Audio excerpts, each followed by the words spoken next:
성모송으로 하도록 하겠습니다. 성부와 성자와 성령의 이름으로 아멘. 은총이 가득하신 마리아님 기뻐하소서. 주님께서 함께 하시니 여인 중에 복되시며 태중의 아들 예수님 또한 복되시나이다. 천주의 성모 마리아님, 이제와 저희 죽을 때에 저희 죄인을 위하여 빌어주소서. 아멘. 성부와 성자와 성령의 이름으로 아멘. 기억력이 좋으신 분들은 이제 성모송이 어떤 의미를 담고 있는지 한번 설명을 했기 때문에 기억이 나시겠지만, 가장 중요한 것은 임마누엘이에요. 임마누엘, 우리와 함께하고 계신 하느님, 그 하느님을 잉태하시고 또 기르시고 또 함께하셨던 성모님이기 때문에 우리는 은총이 가득하다, 복되신 또 마리아라고 우리가 고백을 할 수 있는 거예요. 오늘 제 14가 제목부터가 천주의 성모 복되신 동정 마리아라고 나와 있는데, 마리아는 이름이죠. 그리고 앞에 붙는 것들은 다 수식어입니다. 그래서 천주의 성모, 또 복되신 동정, 이런 것들이 있는데, 이런 것들이 이제 마리아, 우리 성모님에 대한 어떤 이야기들을 담고 있어요. 그래서 오늘 그런 얘기를 좀 해보겠고, 또 특별히 성모님을 우리가 나타낼 때 평화의 몸, 바다의 별, 이런 얘기도 하게 돼요. 그 내용은 책에는 안 나와 있지만 한번 제가 더 준비해봤습니다. 성모님을 나타내는 단어들이 참 많아요. 이거 말고도 무지 엄청 많습니다. 근데 그 4대 교리라고 해서 성모님에 관련된 천주교의 4가지의 교리, 이런 것들이 가장 중요하고 거기서 이렇게 가지를 뻗는 거예요. 그래서 거기에는 천주의 성모, 원죄 없이 잉태되셨다, 그리고 평생 동정, 또 성모 승천, 이런 내용들을 담고 있어요. 천주의 성모부터 한번 보도록 하겠습니다. 천주의 성모는 말을 이렇게 풀어보면 하느님이라는 것이 천주, 하늘의 주인이죠. 바로 하느님인데, 이 하느님의 거룩하신 어머니라는 뜻이 천주의 성모라는 뜻입니다. 어떻게 인간 마리아가 하느님의 어머니가 될 수 있을까? 성모님을 막 올리는 그런 내용이 아니에요. 우리는 자칫하다가는 성모님을 엄청 이렇게 높여서 신처럼 이렇게 신의 근접한 인물로서 이렇게 표현하는 어떤 표현이라고 볼 수가 있지만, 알고 보면 하느님, 예수님께서 하느님과 같으신 분이심을 드러내는 성모님의 칭호, 호칭이라고 볼 수가 있습니다. 그렇기 때문에 천주의 성모는 성모님을 높이는 그런 내용이라기보다 이 성모님께서 잉태하셨던 예수님께서 바로 하느님이셨다, 이것을 강조하는 표현이라고 볼 수가 있어요. 그리고 원죄 없이 잉태되셨다, 그거를 이제 한자로는 무염시태라고 합니다. 무염시태. 그리고 이것은 평생 동정과 이렇게 좀 연결이 되어 있어요. 그래서 무염시태는 없을무에다가 물들염, 비로소시 아이벨테. 그렇기 때문에 성모님께서 잉태된 그 순간, 그때 물들지 않았다, 물듦이 없었다, 죄에 대한 어떤 원죄에 대한 물듦이 없이 그렇게 원죄 없이 잉태가 되셨다, 이렇게 표현을 해볼 수가 있어요.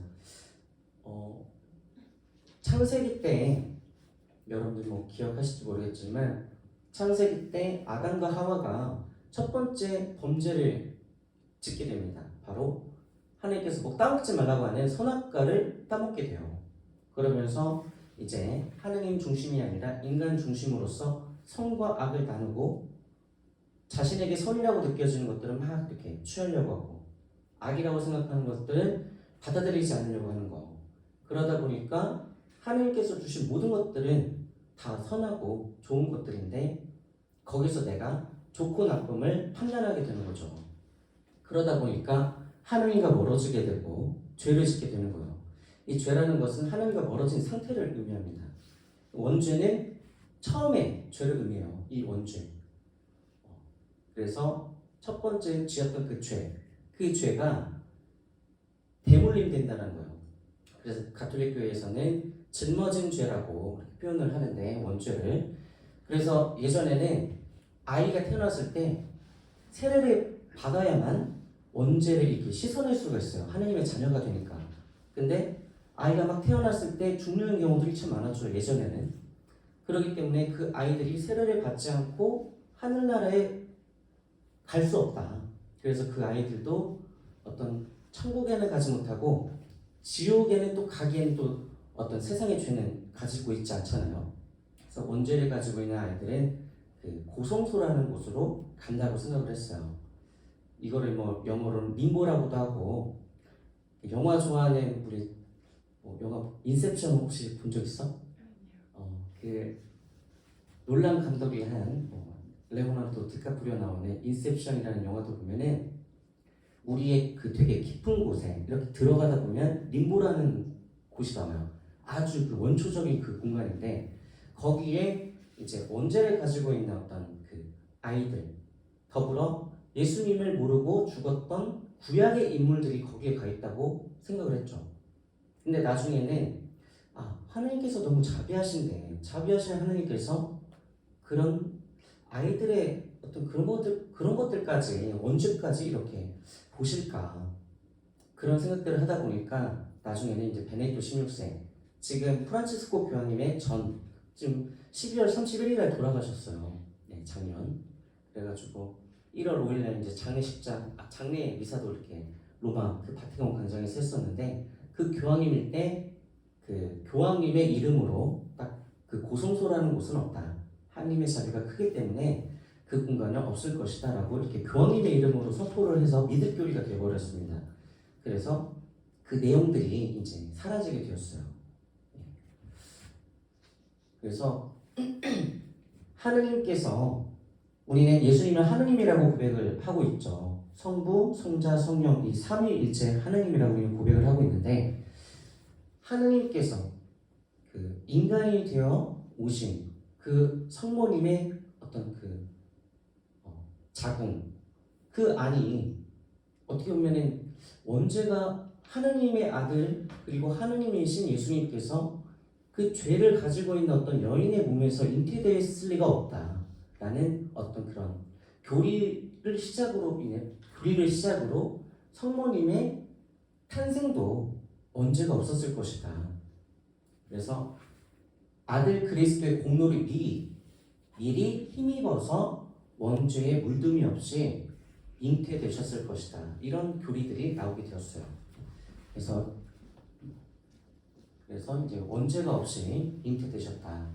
그리고 더불어 성령으로 인해서 잉태를 했기 때문에 그 남자를 알지 못했어요. 그래서 그렇게 처음부터 끝까지 사셨다. 평생 동정을 또 이렇게 얘기를 합니다. 교회에서는. 그래서 성모님을 나타내는 어떤 성화들을 보면은 이 가브리엘 전사가 처음에 이제 성모님께 이렇게 와가지고 예수님을 잉태할 거라는 그런 소식을 전하죠. 그때 성모님의 삶을 의미하는 어떤 물건을 하나 이렇게 들고 있습니다. 그게 바로 여기 백합이에요. 백합은 순결, 동정 이런 것들을 의미합니다. 그래서 여기도 들고 있고 여기도 들고 있고 여기도 들고 있고 그래서 성모님의 삶을 평생 동정 그리고 순결을 지켰던 분이셨다. 영적인 의미로 이렇게 본다면 평생 동정이었다는 것이 그냥 남자의 관계를 하지 않았다 이렇게 생각하는 거에서 끝나는 것이 아니라 오직 성모님은 하느님에 대한 방향을 잃지 않고 하느님만 바라보며 살았던 사람 그렇게 우리가 얘기를 또 해볼 수가 있어요. 그렇기 때문에 좀 이따가 알아보겠지만 우리의 모범이 되는 거예요. 그래서 성모님의 뒤를 따라가다 보면 우리는 하느님과 일치를 할 수 있는 어떤 길을 맞이하게 된다는 거죠.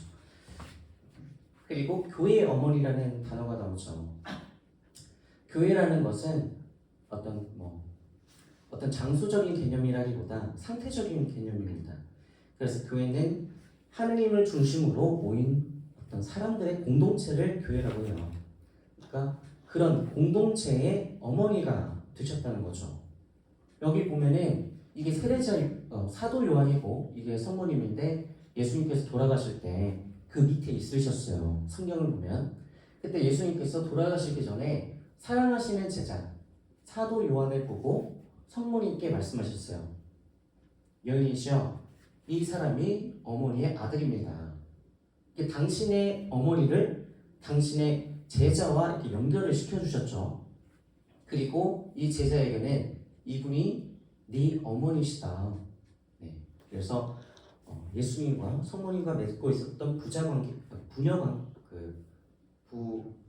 모자 관계가 이렇게 연결이 되게 되는 거예요. 그래서 이 어떤 교회 공동체의 어떤 중심이 되는 사람이 제자잖아요. 예수님의 사도. 그 중에서 예수님이 사랑하시는 이 제자를 성모님과 연결을 시켜줌으로 인해서 교회의 어머니라고 불리게 됐어요.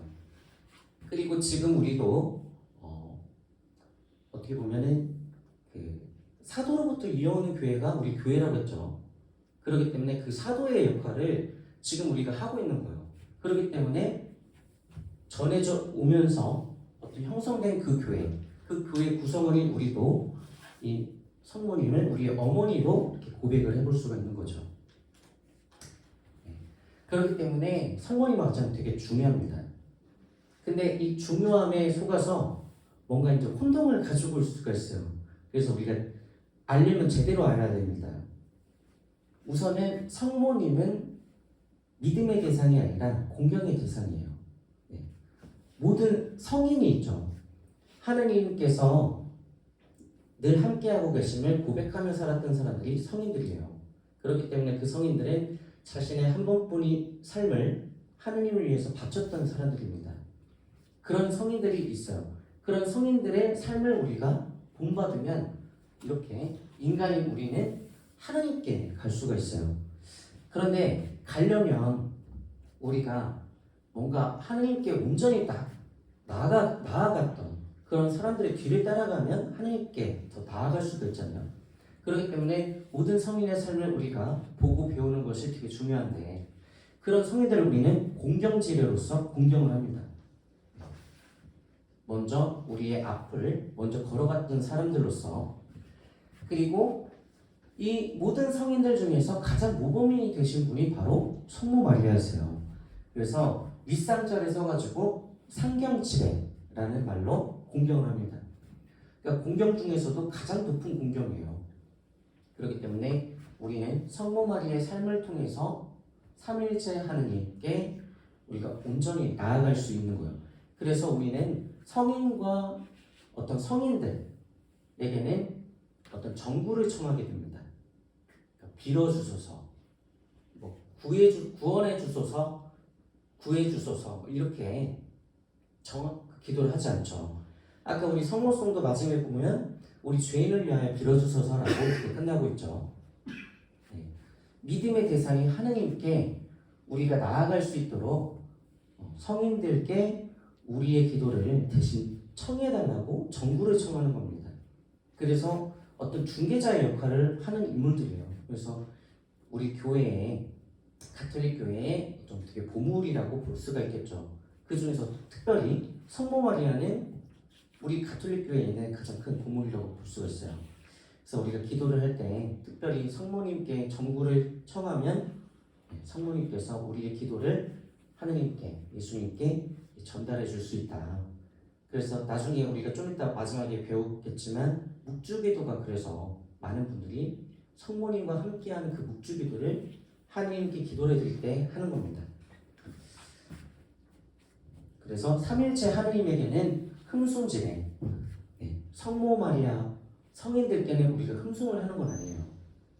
그래서 그 하느님과 관련된 어떤 우리의 행위들은 전례가 될 수 있어요. 미사도 마찬가지고, 그 다음에 어떤 그 예수님의 그리스도의 거룩한 몸, 성체를 가지고 하는 성체 현시라든지, 근데 성모의 방, 그 다음에 어떤 성인들을 기리는 어떤 행사, 이런 것들은 전례가 아니라 신심행위라고 우리가 말해볼 수가 있어요.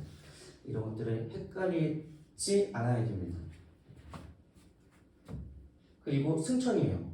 성모 승천. 8월 15일 날 뭐 우리나라는 이제 광복절이지만 그 광복절이 이제 전 세계적으로는 가톨릭 국가에서는 또 이제 성모 승천으로 기념을 하고 있어요. 성모님의 승천은 뭔가 성경에 나와 있는 내용은 아닙니다.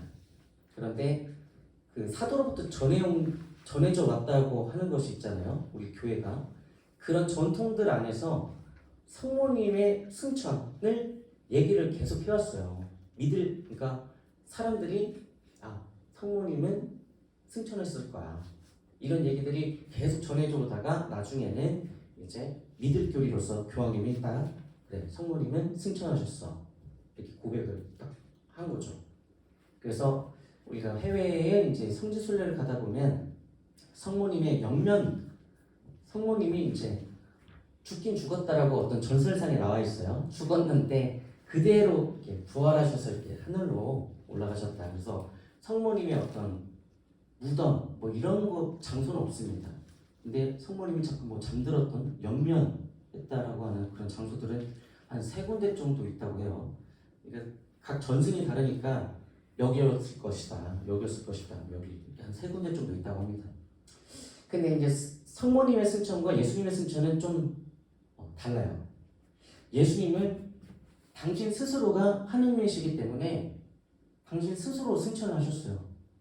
그래서 이거를 라틴어로 따지면 아센시오라고 해서 능동태로 상승, 올라간 뭐 이런 뜻을 가지고 있고, 성모님의 승천은 옛날 말로 몽소승천이라고 이렇게 했는데 그 말은 수도태입니다.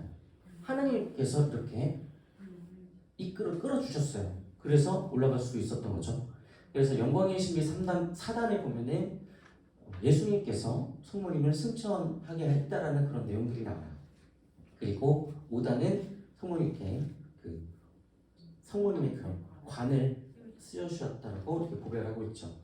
그래서 성모님의 승천, 여기 때의 승천은 아숨시오입니다. 올림을 받은 어떤 수동태로 쓰이고 있어요. 그렇기 때문에 이 성모님의 승천은 우리에게도 중요한 것이, 성모님은 인간이셨잖아요. 신이 아니셨어요. 예수님은 참 인간이자 참 하느님, 참 신이었죠. 그러니까 참 인간이기 때문에 우리에게도 예수님께서 가지고 있는 어떤 의미가 크지만, 성모님은 그냥 참 인간이셨어요. 그런데 그런 분이 예수님에 의해서, 하느님에 의해서 승천을 받았다. 그것은 우리에게도 승천의 어떤 영광이 딱 열려있다라는 것을 교회가 어떤 희망으로서 보여주는 사건이라고 이렇게 말해볼 수도 있어요. 이거는 이제 나와 있는 내용은 아니지만 평화의 모험, 특별히 이제 우크라이나 전쟁이 지금 아직 종식도 안 되고 있죠. 세계에 평화가 필요할 때 그때마다 교회는 성모님께 우리 전 세계 평화를 위해서 하느님께 정구를 청하게 됩니다. 1917년도에 이제 포르투갈에서 파티마라는 곳에서 이 파티마의 성모님이 발현을 했어요. 전 세계적으로 봤을 때 성모님께서 발현한 어떤 경우들이 좀 있어요. 우리가 그 성모 발현으로 그 교황청에 인가를 받은 곳이 루르드, 파티마, 그다음에 저기 멕시코의 과달루페 있고, 그다음에 파티마 또 어딨죠? 파티마, 루르드 어딨죠? 몇 군데 있어요. 유명한 데가. 그래가지고 이제 어르신들의 이 성모님의 발현지를 성지순례로 도시는 분들도 계시고, 근데 거기 가면은 특별히 막 성모님께 기도를 하는 분들이 참 많습니다. 그 루르드였던 것 같은데 거기는 사람들이 무릎을 꿇고 막 다녀요. 무릎을 꿇고 막 이렇게 움직이면서 기도를 한다고 하는데, 그렇게 어떻게 보면은 참 자신의 간절함을 성모님께 보여드림으로 해서 성모님께 하나님께 좀 자신의 간절한 청을 전달해 달라는 어떤 마음을 담고 있는 것이겠죠. 그래서 이 특별히 1917년도에 세계대전, 1차 세계대전이 한창 중일 때, 그때 파티마의 성모님께서 이 세 아이들에게 나타나셔서 세계의 종식을 알리는 어떤 메시지를 전달을 했어요. 그리고 이 평화의 모라고 써져 있는 이 성모상, 이거는 여러분들 나중에 가보게 될 건데 나바이 성지라는 곳이 있는데 거기 뒤에 산이 하나 있는데 그 산 딱 올라가는 입구 쪽에 있습니다. 그래서 항상 우리가 평화의 모, 우크라이나 전쟁이 터지고 나서 프란시스코 교황님께서도 이 파티마의 성모님께 이 우크라이나를 이렇게 봉헌하면서 그 전쟁이 종식될 수 있기를 간절히 청하는 그런 미사도 드렸었죠. 그리고 그와 더불어 지금 우리가 9시 오후 9시에 그 성모님께 평화의 모 성모님께 기도를 드리는 주무경을 바치고 있어요. 그래서 제가 공지상 미사를 나오신 분들은 이제 아시겠지만 공지상 맨 처음 시작할 때 그 세계 평화와 한반도 평화를 위해서 그 밤 9시에 주무경을 바쳐주시라고 평화의 모께 기도를 바쳐달라고 그렇게 하는 것을 우리 여러분들도 알 수가 있어요. 자, 그리고 바다의 별이라는 것이 있는데 바다의 별은 뭐 나중에 이제 어르신들은 레지오 같은 것도 하게 되고 할 텐데 거기에 어떤 이름으로 또 들어가 있는 그런 이름이에요. 레지오의 어떤 이름. 바다의 별. 바다가 있는데 항상 이 그림을 보면 배가 있습니다. 배가. 그리고 성모님이 딱 있죠. 그리고 그 위에 별이 딱 있는데 배는 어떤 교회 공동체를 의미합니다. 그러니까 우리가 그 배에 타고 있는 거죠. 그리고 이 세상이라는 어떤 삶을 우리는 여행을 하고 있어요. 바다에서. 근데 어두운 저녁이죠. 그러니까 세상이 어떻게 보면 우리에게는 참 어두움으로 다가온다는 거예요. 뭔가 길을 잃게 되고 하나님에 대한 방향을 우리가 잃게 되고 어떤 빛이신 그분을 바라보지 못하고 어둠에만 이렇게 초점이 갈 수밖에 없죠. 세상은 변하는 것 안에 있는 것이고 하나님은 변하지 않는 분이니까요. 근데 임마누엘 하나님께서는 그 어두운 순간, 이 모든 순간도 아니 계신 곳이 없기 때문에 빛나고 계세요. 그 빛이 뭐 태양처럼 환하다면 우리가 완전히 알아보겠지만 그 미세한 별빛처럼 희미하게 그 어둠 안에서 빛나고 있습니다. 그래서 우리가 집중을 해야만 그 별빛을 바라볼 수 있어요. 근데 그 빛을 바라보면 그 희미한 빛이지만 그 빛은 내가 나아가는 어떤 방향을 알려준다는 거예요. 그래서 그 별빛을 바라보고 우리가 어떤 길을 잃지 않고 나아갈 수는 있는 거죠. 그래서 그런 상황 안에서 성모님께서는 우리를 올바른 길로 인도해 주신 어떤 별과 같은 역할을 하신다. 그래서 바다의 별, 뭐 이렇게 말해볼 수가 있어요. 그래서 좀 정리를 해보자면 성모 마리의 이런 호칭들은 다 어떻게 보면 성모님을 이야기하는 것과 더불어 성모님께서 바로 하느님이신 예수님의 어머니다라는 것을 강조를 하고 있습니다. 그렇기 때문에 예수님을 낳고 하나님과 동일하신 예수님을 낳고 기르신 분, 그러면서 하느님이신 예수님을 잉태를 했고 낳았고 길렀고 또 하늘에 올라서 하느님과 함께하고 계시죠. 예수님과 함께하고 계시죠. 그러니까 성모님의 삶은 그냥 임마누엘 자체예요. 임마누엘 하나님을 항상 방향을 잃지 않고 바라봤던 인물입니다. 그렇기 때문에 우리는 성모님의 뒤를, 성모님의 삶을 잘 따라가다 보면 하나님과 일치를 할 수밖에 없어요. 그래서 성모님의 삶을 어떻게 보면은 참 처음부터가 겸손과 순종의 삶을 보여주셨죠. 그때 당시에 이제 당시 문화상으로 봤을 때는 한 14살, 15살 때 그 여인들은 시집을 간다고 합니다. 그러니까 성모님도 한 14살, 15살에 시집을 가서 그 다음에 1년 동안 잉태를 했다가 16살 때 예수님을 낳았겠죠. 그러니까 우리나라로 따지면 고1, 막 중3일 때 아예 예수님을 낳은 거예요. 근데 성령으로 인해서 잉태를 했기 때문에 배가 막 불러오는데 남자를 알지 못한 어떤 여인이 뭐 약혼한 상태에서 결혼도 하지 않은 상태에서 임신을 했다. 그것은 불륜으로 이렇게 인정이 되어서 돌에 맞아서 죽어야만 하는 어떤 순간이었습니다. 그런데 이 성모님께서는 어떻게 보면 그 예수님의 양부가 요셉 성인이잖아요.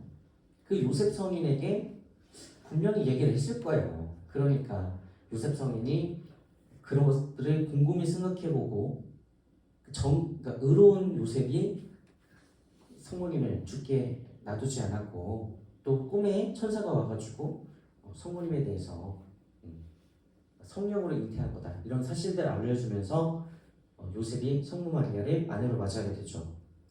근데 어떻게 보면 한 15살의 어떤 여인이 뭔가 남자를 알지도 못하는 상황에서 성령으로 아기를 잉태할 거다 이런 얘기를 들었을 때 얼마나 황당했을까.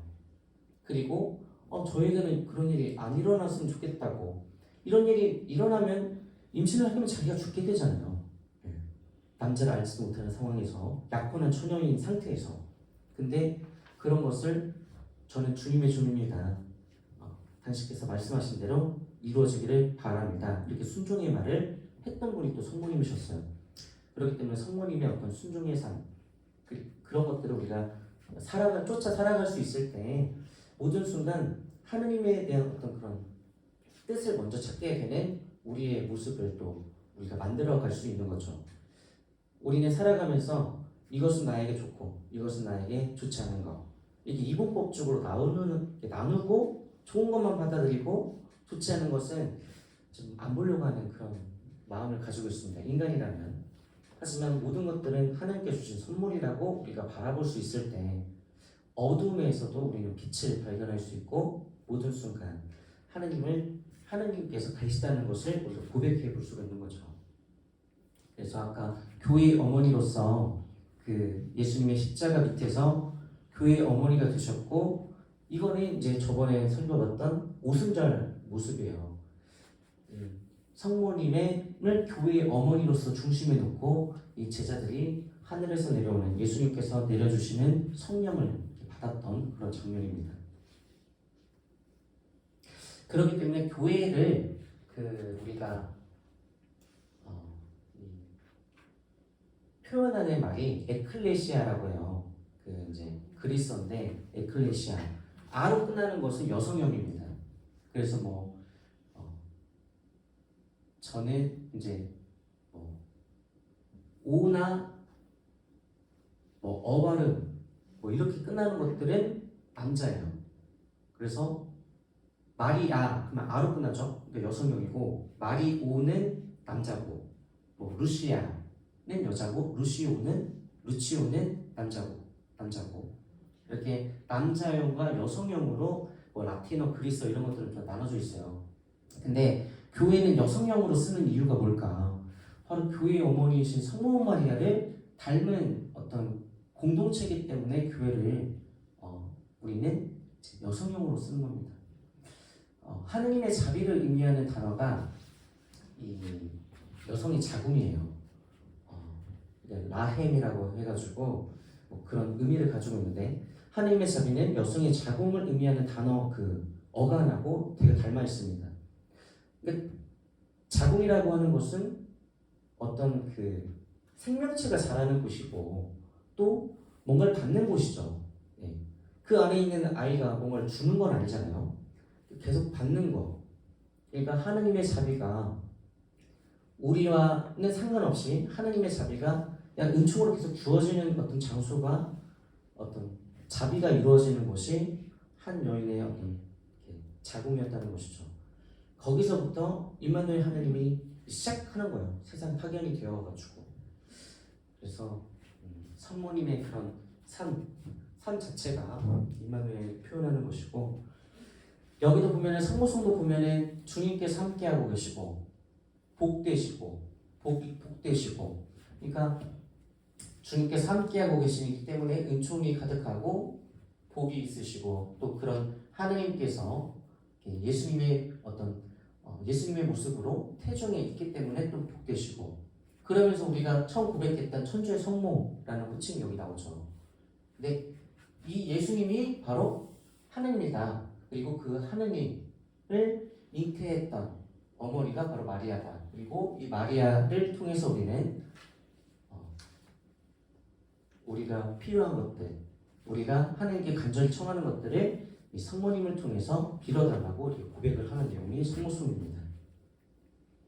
성모 마리아는 좀 정리를 해보자면 주님과 함께 하셔서 은총이 가득하셨던 분, 또 복 그 자체이신 하느님이 사람이 되어 오신 예수님을 낳으시고 기르셨던 분. 그래서 우리는 성모 마리아처럼 모든 순간을 주님과 함께 할 수 있을 때 하나님과 일치를 향해 나아갈 수 있고, 또 성모님께서 보여주신 삶을 우리도 따라 살 수 있을 때 주님을 뵙는 큰 축복을 누리게 된다는 거예요. 그래서 삼일째 하나님을 직접 볼 수 있는, 흠숭을 할 수 있는 그런 지복직관의 단계까지 갈 수 있다는 거죠. 오늘 교리 내용은 여기까지였어요. 간단하지만 어떤 우리가 고백하고 있는 하나님을 우리가 어떻게 바라봐야 하는지를 가장 성인들의 모범이 되시는 분이자 그런 하나님을 잉태하셨던 성모님의 어떤 모습으로 우리는 하나님과 일치되는 삶에 대해서 한번 알아볼 수가 있었어요. 그리고 이 성모님과 함께 하나님께 바치는 기도가 묵주기도고, 이 묵주기도가 어떻게 보면 우리 가톨릭 교회 안에서 자리 잡고 있는 가장 보편화된 어떤 하나님께 정보를 청하는 기도라고 볼 수가 있습니다. 그래서 진짜 많이 하게 될 거예요. 나중에 이제 여러분들 세례 받으시고 나서 어떤 그 교회 공동체 모임 안에서 어떤 지향을 두고 기도를 할 때 보통 9일 기도라고 해가지고 9일 동안 성모님께 어떤 간절한 청을 이렇게 보이면서 모였을 때 묵주기도를 하게 되는데, 이 묵주기도는 그 첫 시작이 처음부터 이렇게 기도문이 있고 막 이런 묵주가 있었던 건 아닙니다. 처음에는 장미 꽃다발로 했던 기도예요. 예전에는 이제 문면도 많았겠죠. 기도문도 거의 알고 있는 사람도 있고, 또 기도문이 지금처럼 확립이 되어 있는 상태가 아니었을 거예요. 근데 이 성모님에 대한 어떤 신심이 있었고, 그 성모님께 이 장미꽃을 이렇게 드리면서 자신이 원하는 것들을 청했던 어떤 풍습이 있었죠. 그래서 장미 꽃다발을 하면 이렇게 한 10묶음 정도를 이제 꽃다발의 한 묶음이라고 하는데, 그 10번을 이렇게 드리면서 그 자신의 간절함을 이렇게 표현했던 것들이 유래가 되어가지고 묵주기도가 시작을 하게 된 거예요. 그래서 지금은 성인이 된 성요한 바오로 2세 교황님께서는 당시 그 교황일 때 어떤 교서를 발표를 했는데, 그때 동정마리아의 묵주기도라는 교서를 책을 이렇게 내셨어요. 거기 사망을 보면 묵주기도를 바치는 것은 바로 성모님과 함께 그리스도의 얼굴을 바라보는 것입니다 라고 말씀하셨어요. 그러니까 성모님과 함께 묵주기도를 바치면서 우리는 성모님 안에서 머물면서 끝나버리는 것이 아니라 성모님을 통해서 그리스도의 그 얼굴을 이렇게 바라보는 거죠. 그렇기 때문에 성모님도 천주의 성모, 다 예수님과 관련된 어떤 호칭이듯이 성모님을 통해서 우리는 성모님께 청하면서 예수님을 계속 이렇게 하느님을 바라볼 수 있어야 된다. 보통 성모님이 얘기할 때 이렇게 부모 성모의 밤 할 때 항상 이 장미로 이렇게 꾸미고, 이 성모님 그런 이렇게 조각상 이런 것들 보면은 밑에 장미꽃 모양 이런 것들이 이렇게 있기도 하고, 또 그 밑에 보면은 뱀을 밟고 있는 그런 모습들도 있어요. 이거는 그 원복음이라고 해가지고 창세기를 보면은 그 뱀이 꼬드겨가지고 선악과를 따먹잖아요. 아담과 하와가 따먹고 아담에게 주죠. 그러면서 이제 죄가 확산이 되게 되는데, 그때 이제 선악과를 따먹고 나서 인간의 기준으로서 뭔가를 판단하게 된다는 거죠. 자신이 벌거벗고 있는 것이 자신에게는 안 좋은 것이 된 거예요. 그냥 그 전에 아무렇지도 않았는데 하나님께서 보시기에는 그냥 태초에 그 좋은 모습인데 그게 부끄러워서 이제 몸을 가리기 시작하는 거죠.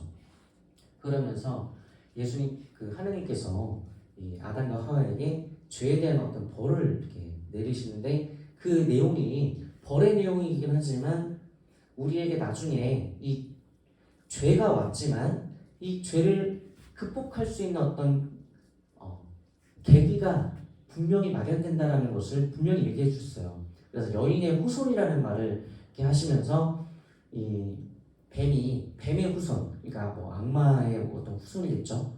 악마의 후손이 이 여인의 후손의 뒤꿈치를 딱 문다. 하지만 이 여인의 후손이 뱀의 머리를 밟음으로써 승리를 한다 해서 상처 입은 승리자라는 어떤 그 이제 말이 있어요.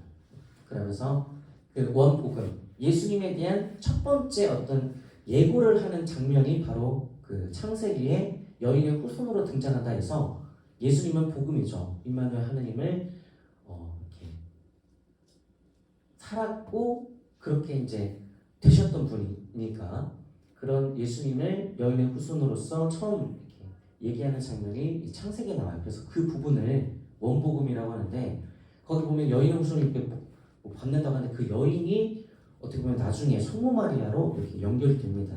그래서 성모님의 어떤 조각상을 보면 뱀을 밟고 있는 여인으로 이렇게 나타나고 있어요.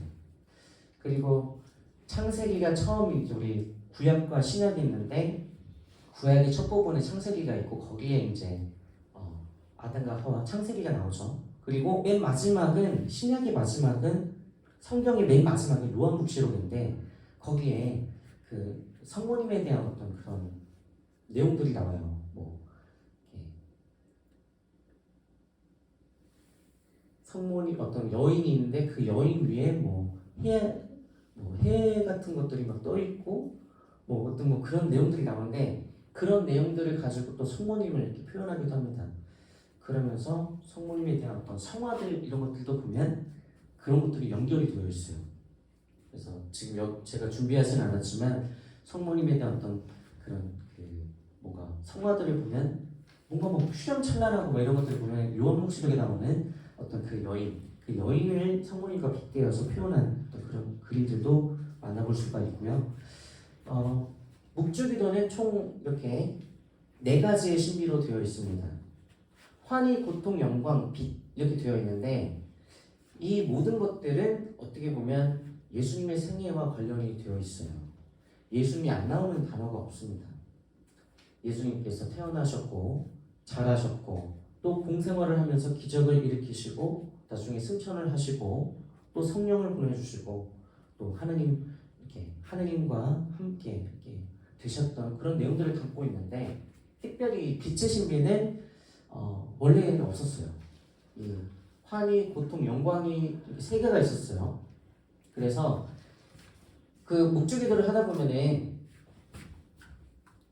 묵주 여기 있죠. 보면은 이것부터 좀 설명을. 이 십자가는 사도신경입니다.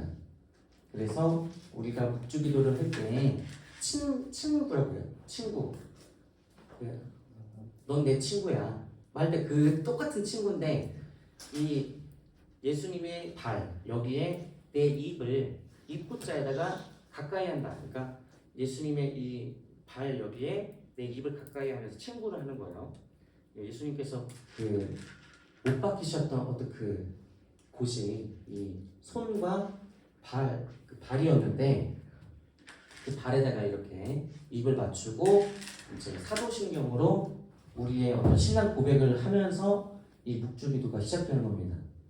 그래서 바로 위에 있는 동그라미 하나 있는 것은 주님의 기도예요. 그리고 뭔가 붙어있다. 그러면 다 무조건 성모송입니다. 근데 여기를 우리는 좀 보고 10개, 10개, 10개, 10개, 10개 해서 총 50개죠. 그래서 1단, 2단, 3단, 4단, 5단. 그래서 각 신비는 5단으로 형성이 되어 있고 옛날에는 그 환희, 고통, 영광 이렇게 있을 때는 50, 50, 50, 150개죠. 성모송이. 그래서 시편을 보면은 시편이 150편이에요. 그래서 그 시편 150편과 관련된 어떤 이렇게 기도를 드리는 것과 버금간다 이렇게 생각을 했었어요. 우선은 그래서 빛의 신비는 나중에 들어왔는데 이때는 이거 언제 들어왔냐면 그 교황 요한 바오로 2세 때 이때 이제 그 아까 동정 마리아 그 묵주기도의 동정 마리아 그 교서 발표하고 막 그러셨죠. 그러면서 이 빛의 신비도 여기에 이렇게 포함을 하셨어요. 여기는 예수님의 공생활을 담고 있습니다. 예수님께서 뭐 어떤 기적을 해가지고 했던 부분들 이런 부분들을 담고 있고 예수님의 어떤 생애를 담고 있죠. 특별히 환희의 신비는 주어가 마리아예요. 네. 그래서 예수님의 잉태, 1단은 예수님의 잉태, 2단은 마리아께서 엘리사벳을 찾아가시는 장면. 그래서 이 두 개가 합쳐져서 성모송의 그 앞부분이 마련이 된 거죠.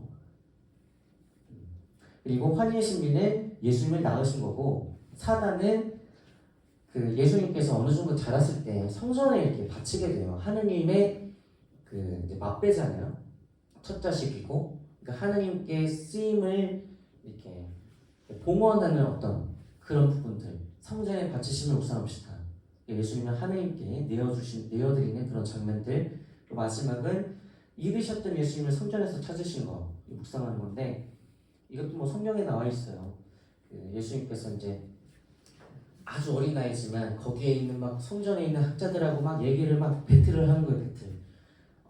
그러니까 막 다들 놀라가지고 막 뻥하고 있고. 그런데 이제 나중에 성전에 바치고 나서 이제 되돌아가는데 아이가 안 보이는 거예요. 그래서 다시 되돌아갔더니 거기에 이제 막 있는 사람들하고 막 이렇게 하나님에 대해서 얘기를 하는 어떤 예수님을 보면서 마리아는 마음속에 곰곰이 생각을 했다, 이런 내용도 나오고. 그리고 고통의 신비가 있는데, 고통의 신비는 이제 예수님의 십자가 죽음을 묵상할 수 있는 내용입니다. 그래서 이 부분을 쭉 묵상을 하면 예수님께서 그 골고타 언덕을 올라가시면서 십자가 죽는 그 대목까지, 그러니까 사형 선고를 받고 피땀을 흘리시면서 매를 맞으시고 가시관을 쓰시고 십자가를 쓰셨다가 못 박혀 돌아가신 거, 이것을 우리는 이제 고통의 신비로 묵상을 하게 되고, 영광의 신비는 예수님의 부활부터 시작을 해요. 그래서 부활하시고 승천한 다음에 승천하고 열흘 뒤에, 부활하고 40일 뒤에 승천하셔서 승천하신 다음에 열흘 뒤에 성령을 보내셨죠. 그래서 열순자를 써서 오순, 50일 뒤에 성령을 보내셨다고 했죠. 그래서 부활하시고 승천하시고 성령을 보내주시고, 그리고 우리가 아까 고백했던 예수님께서 마리아를 하늘에 불러올리시며 묵상하시다. 성모 승천이 여기 있어요. 그리고 마리아께 천상 모회관을 씌우시며 묵상합시다. 이 부분은 마리아에게 천상 모회관, 모후는 임금의 어머니죠. 천상, 하늘의 임금의 어머니. 그러니까 예수님께서 하느님이시고 하느님을 낳으셨던 그 마리아를 어떤 공경하는 어떤 그런 내용들을 담고 있어요. 그리고 마지막 빛의 신비는 그 여기 환희의 신비와 고통의 신비, 이 사이에 어떻게 빛의 신비가 딱 들어가는 거죠. 그 예수님에 대한 공생활이 좀 부족하다라는 어떤 그런 생각이 있었기 때문에 여기에 딱 뒀어요.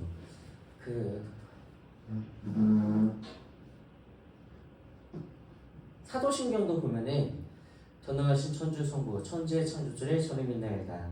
그 외아들 우리 주 예수 그리스도님 성령으로 인하여 동정마리아 잉태되나 하시고, 본시료 빌라도 잉태하시고 바로 본시료 빌라도한테 이제 막 그 고난을 받으시고 십자가 막 이렇게 예수님의 공생활이 그냥 우리가 고백하는 신앙 그 고백문에서 예수님의 고백 그 신앙 어떤 공생활이 약간 좀 생략됐다라는 어떤 느낌이 있죠.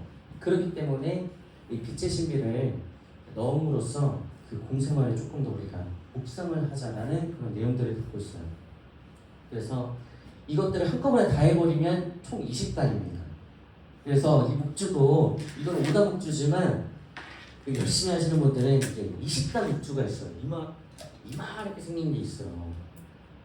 저희 성물방에 파나요? 20단 묵자? 있어요? 진짜 열심히 하시는 분들은 양팔 묵주 하잖아요.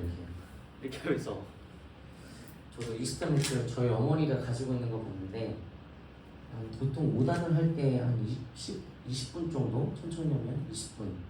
그러니까 그걸 4번 더 한다고 하니까 1시간 조금 넘게 걸리네요. 1시간 20분. 네, 그래서 이렇게 되어 있고, 총 그러니까 사도신경, 주님의 기도, 성모송하고, 여기가 이제 어떻게 보면 인트로라고 볼 수가 있어요. 인트로. 그러니까 기도를 딱 들어가기 전에 우리 마음을 준비하는 단계입니다. 그리고 나서 여기 이게 주님의 기도고, 여기서부터 이렇게 시작을 하는데, 이때 영광의 신비 1단, 뭐 환희의 신비 1단, 이런 1단들을 이제 고백을 하면서 이제 그 단이 시작되는 거예요. 이거 이제 성모송 10번을 하고 나서 영광송하고 그 다음에 12번 구원을 비는 기도라고 있습니다. 아까 파티마의 성모님 나왔죠? 그 파티마 성모님께서 이 알려주셨던 기도예요. 그래서 기도문은 제가 나중에 마침 기도로 좀 하면서 끝을 낼까 하는데 구원을 비는 기도가 하면 이제 딱 한 세트가 끝난 겁니다. 그리고 다시 어떤 뭐뭐의 신비 2단 그리고 이걸 읽고 나서 주님의 기도 바치고 또 10번을 하고 또 영광송 구원을 위한 기도 그 다음에 신비 몇 3단 그리고 주님의 기도하고 또 이렇게 연결되고 그래서 이렇게 축축축 해가지고 5단으로 이제 묵주 기도가 되어 있어요. 이런 것들은 나중에 한번 직접 해보는 것이 가장 중요합니다. 그래서 기도문 여러분들 갖고 있으니까 어떤 간절히 청하는 것들이 있다면 한번 직접 해보시는 것도 좋아요. 성요한 바로 2세 교황님께서 묵주 기도를 참 열심히 하시고 성모신심이 참 강했던 우리 교황님이셨어요. 지금 프란치스코 교황님이죠. 그리고 며칠 전 돌아가셨던 분이 그 전 교황님이 베네딕토 16세. 베네딕토 16세 전에가 이 요한 바로 2세 교황님입니다. 1984년도에 우리나라에 오셔가지고 여의도 광장에서 우리가 지금 한국 교회가 보유하고 있는 성인이 103명이 있어요. 103명. 성 김대건 안드레와 성 정화선과 동료 순교자 101명인데 그때 그 시성식 성인이 되는 시성식을 여의도 광장에 있었는데 그때 주례를 했던 게 그때 교황님이셨던 바로 2세 교황님이셨어요. 이 교황님께서는 한국에 오자마자 전 세계에서 내리자마자 이 땅에 입을 맞추면서 순교자의 땅이요, 순교자의 땅이요 이렇게 3번 얘기를 하셨다고요. 그리고 사람들에게 한국에서 가장 소외되고 가난한 이들이 어딨냐 거기를 먼저 가고 싶다.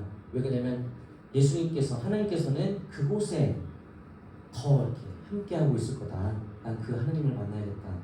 그때 갔던 데가 이제 여러분들이 알고 있는 소록도였습니다. 소록도 방문을 하고 나서 이제 5월 4일 날 이제 여의도 광장 가서 시성식을 했던 거예요. 요한 바로 2세 교황님께서 이런 얘기를 하셨어요. 묵주 기도를 얘기하면서 묵주 기도는 그리스도의 탄생부터 공생활 그리고 죽음, 부활까지 당신 아드님의 일생 전체를 바라보면서 묵상하신 성모님처럼 우리의 묵주 기도는 성모님을 담는 가장 아름다운 기도입니다. 하루의 시작과 마침을 묵주기의 일상 가운데 머무는 이들은 그래서 행복합니다. 그래서 저도 어렸을 때 일어났을 때 딱 할머니 할아버지 이렇게 뒷모습을 보면 항상 묵주기도를 하고 계셨어요. 초 딱 켜고 그리고 자기 전에 딱 묵주기도를 하셨어요. 그래서 아침 일어나서 성모님의 정구를 통해서 어떤 예수님의 생애를 한번 쭉 보면서 자신의 하루를 맡기고 또 마침도 성모님께 어떤 정구를 통해서 오늘 하루 감사함을 표현하는 어떤 그렇게 예전에 그 어르신들은 성모님도 무슨 기도문 이런 것들이 잘 몰랐죠. 그러니까 항상 기도하면 이제 묵주 잡고 묵주기도 막 많이 하셨어요. 그래서 그분들 보면은 묵주가 막 몇십 년 이렇게 쓰다 보니까 막 다를 대로 다 달아져 있네. 그래서 그런 이제 열심히 신앙생활을 했던 분들 그런 분들 돌아가실 때는 이 묵주를 이렇게 손에다가 이렇게 칭칭 감아서 이렇게 봅니다. 베네딕토 16세 이번 교황이 돌아가셨을 때도 손에다가 이렇게 묵주를 막 이렇게 콩콩 칭칭 묶었더라고요. 그런 모습도 볼 수가 있었어요. 베네딕토 16세 혹시 아시는 분 없죠? 그러면 1분 20초짜리인데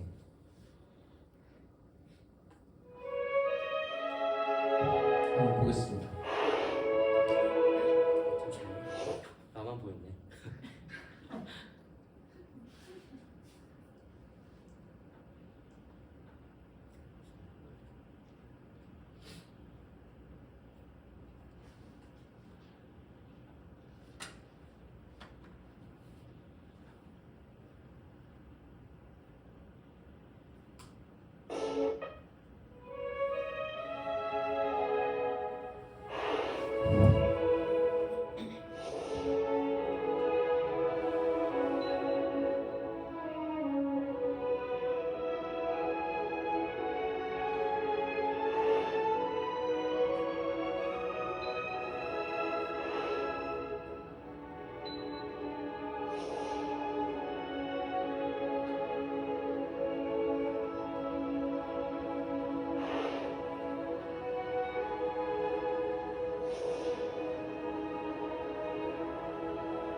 갑자기 교황요한 바로 2세 하다가 베네딕트 11세를 봤죠. 베네딕트 11세가 교황 요한 바로 2세 다음에 교황님이 되신 분이셨어요. 그렇기 때문에 그 요한 바로 2세 교황님께서 그 교황직을 하면서 중요하게 생각했던 것들을 또 그렇게 계속 이어서 했던 분이시기도 했어요. 그래서 베네딕토 16세의 어떤 삶을 보면은 교회 그러니까 요한 바오로 2세 교황님은 공산주의와 맞섰다면 베네딕토 16세는 우리 상대주의 물질주의에 맞서 싸웠던 교황님이라고 우리가 말해볼 수가 있어요. 아무튼 교황 요한 바오로 2세 교황님께서는 이렇게 묵주기도에 대해서 가장 중요하게 생각을 했고, 그때 많이 사람들이 바치는 기도이기 때문에 여기에 예수님의 공생활을 빛의 신비로 넣음으로써 우리에게 더 풍부한 묵주기도를 이렇게 할 수 있도록 이끌어주신 분이라는 거 말씀을 드려요. 자, 마침 기도하면서 오늘 마칠 텐데, 성모 찬송이 있고 구원의 기도가 있죠. 이 묵주기도를 보면은 다 끝나고 나서 마지막 영광송하고 구원을 비는 기도하고 딱 끝나잖아요. 한 세트가. 그리고 나서 여기서 성모 찬송을 하고 그다음에 성호경을 그으면서 마무리가 됩니다. 성모 찬송을 보통 그냥 혼자 할 때는 생략을 할 수도 있어요. 구원을 비는 기도도 생략을 할 수도 있고, 근데 하게 되면 더 그 기도가 더 풍성해진다라는 장점이 있죠.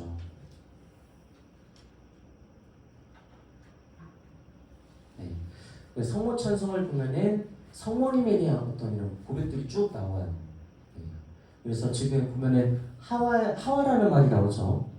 그러니까 하와 이때부터 이제 죄가 들어와서 그 자손들이 원죄를 짊어지고 태어나기 때문에 어떤 눈물을 흘리면서 부르짖었던 거예요. 그러다가 성모님께서 어떤 하느님을 예수님을 잉태함으로 인해서 그런 죄에서 구원을 해줄 예수님을 잉태함으로 인해서 우리에게 이제 울부짖음이 아니라 기쁨의 환호성을 가지고 오게 해주셨죠. 그래서 이런 성모님 나오시고 성모님을 또 예수님 뵙게 하셨다. 그러니까 그 우리를 구원해주는 아들 예수님을 뵙게 해주신 분이 성모님, 그리고 그런 분을 우리는 너그러우시고 자유로우시고 아름다우신 동정 마리아님이라고 말해주면서 마지막은 항상 천주의 성모님 저희를 위하여 빌어주소서. 그리고 그리스도께서 약속하신 영원한 생명, 예수님께서 십자가 죽음과 부활로 인해서 우리에게 영원한 생명을 가져다 주셨는데 그 생명을 우리가 얻게 해달라고 청하고 있는 그런 기도로서 묵주기도가 마무리가 되는 거예요. 그리고 그 한 단 한 단 끝날 때마다 영광송하고 나서 구원의 기도한다고 했잖아요. 파티마 성모님이 알려주신 기도인데, 이 기도는 예수님 저희 죄를 용서하시며 저희를 지옥불에서 구하시고 연옥 영혼을 돌보시며 가장 버림받은 영혼을 돌보소서.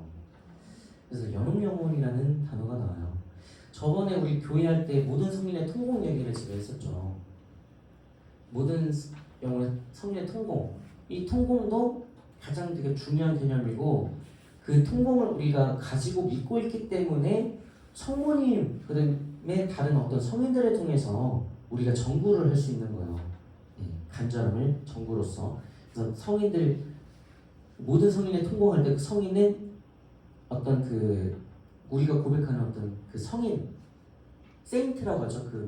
그런 사람들뿐만이 아니라 거룩한 사람, 그러니까 하나님의 자녀가 된 우리 하나님의 자녀 모든 사람들의 공이 통한다.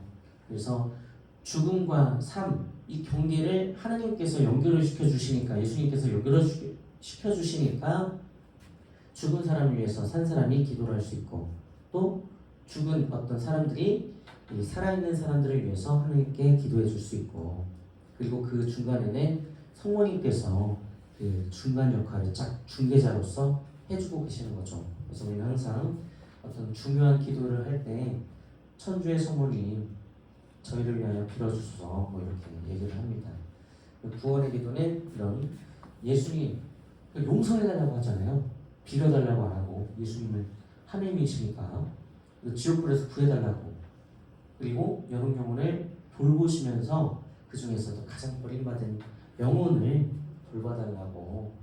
그래서 우리가 묵주기도를 어떤 간절한 바람을 가지고 이제 기도를 하겠지만 구원의 기도를 함으로써 우리는 그렇게 버림받은 영혼들을 기억할 수가 있고 또 이제 나중에 이제 처음에 이제 그 기도문 외우는 것들 중에 하나가 식사 전기도인데 또 늦게 외우는 것이 식사 후 기도예요. 식사 후 기도가 좀 어렵다고 막 이렇게 느껴져서 그런지 몰라도 근데 식사 후 기도도 보면은 세상을 떠난 모든 이가 하느님의 자비로 평화의 안식을 얻게 하소서 그런 세상을 떠난 사람들을 위한 기도가 거기서도 나옵니다. 그래서 우리가 묵주 기도를 하면서 구원의 기도를 바치고 또 식사를 하고 나서 이 식사 후 기도를 바침으로써 우리가 이 세상을 떠난 사람들을 위해서도 기도하고 정구를 이렇게 청할 수 있는 거예요. 그래서 우리에게 어떻게 주어진 어떤 되게 보물과 가도 같은 그런 기도라고 볼 수가 있습니다. 오늘은 특별히 성모 찬송 그리고 쭉 하고 나서 기도합시다고 이렇게 외아드님이 어떤 분이시고 그래서 복되신 동정마리아께 우리가 이 묵주기도를 하면서 묵주기도를 바쳤으니까 그 가르침을 따라서 우리가 영원한 생명을 얻게 해주십시오. 그리고 이 모든 것들은 우리 주 그리스도를 통해서 비나이다. 그리고 이제 아멘하고 끝나는 거예요. 성모 찬송 이렇게 쭉 하고 오늘 마침 기도로서 하고 끝내도록 하겠습니다. 저랑 이렇게 공부를 한 2달 조금 넘게 이렇게 했는데 모르겠어요. 뭐 제가 이해한 만큼 이렇게 전달을 하다 보니까 미흡한 점도 있고 또 이 책에 나와 있는데 제가 그냥 스킵한 부분도 있어요. 그냥 넘어갔던 부분들. 그러니까 한번 기회가 되실 때 이런 부분들은 뭐 제가 영상으로도 올리고 이제 드리니까 한번 보시면서 다시금 확인해 보시고 특별히 앞에 있는 부분들이 조금 기초를 잡아주는 그런 내용들이 많으니까 복습 해보시면 또 좋을 것 같고 아무튼 그동안 함께 해주셔서 감사했고 또 가서도 저도 뭐 이렇게 여러분들 알려드리면서 제가 공부했던 그런 것들을 잘 활용해서 또 우리 아이들, 청소년들, 또 청년들을 위해서 이렇게 가치 있게 또 쓰도록 하겠습니다. 그동안 함께 해주셔서 감사드리고 오늘 마지막으로 성모 찬송 하면서 오늘 마침 기도로 바치고 끝내도록 하겠습니다. 성부와 성자와 성령의 이름으로 아멘. 같이 읽겠습니다. 모으시며 사랑이 넘친 어머니 우리의 생명 기쁨 희망이시여 당신이 우러러 하와의 그 자손들이 눈물을 흘리며 부르짖나이다. 슬픔의 골짜기에서 우리들의 보호자 성모님 불쌍한 저희를 인자로운 눈으로 굽어보소서. 귀양살이 끝날 때에 당신의 아들 우리 주 예수님 뵙게 하소서. 너그러우시고 자유로우시며 오 아름다우신 동정 마리아님 천주의 성모님 저희를 위하여 빌어주시어 그리스도께서 약속하신 영원한 생명을 얻게 하소서. 기도합시다. 하느님 외아드님께서 사랑과 죽음과 부활로 저희에게 영원한 구원을 마련해 주셨나이다. 복되신 동정 마리아와 함께 이 신비를 묵상하며 묵주 기도를 바치오니 저희가 그 가르침을 따라 영원한 생명을 얻게 하소서. 우리 주 그리스도를 통하여 비나이다. 아멘. 성부와 성자와 성령의 이름으로